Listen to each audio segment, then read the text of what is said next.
दरम्यान पराभव झाल्यानं राजन साळवी नाराज असल्याचं भास्कर जाधवांनी म्हटलंय। बराच वेळ त्यांच्याशी चर्चा केली। त्यांची नाराजी कुठल्या मुद्द्यावर होती की इतके वर्ष ते राहिले शिवसेनेसोबत, कठीण काळ आला, पक्ष फुटला तरी राहिले, आता सगळं झाल्यानंतर, निवडणूक झाल्यानंतर जाण्याचं काय कारण, काय नाराजी काय होती? सगळ्यात मोठी त्यांची नाराजी होती की ह्या निवडणुकीमध्ये झालेला पराभव।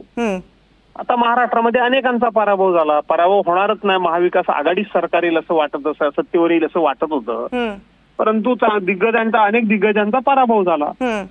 पुऱ्या कोकणपट्टीमध्ये पालघर पासून सिंधुदुर्गापर्यंत मी एकटाच निवडून आलो असा विचार केला तर, आणि म्हणून भले भले त्याच्यामध्ये पराभूत झालेत, राज्यामध्ये पराभूत झाले, पण त्यांचा जो काही समज होता की मला पक्षातल्याच काही लोकांनी पराभूत केलं, तर तो त्यांचा गैरसमज दूर करण्याचा प्रयत्न आम्ही केला। तर त्यांनी गैरसमज दूर झाला अशा पद्धतीचं चर्चेतून जाणवलं, पण आता झालेला दिसत नाही। आता ते यावेळेला ह्या निर्णयावर ते आले त्या अर्थी, आणि म्हणून त्यांचा पक्षातल्याच काही लोकांच्यावर राग होता, ही वस्तुस्थिती आहे।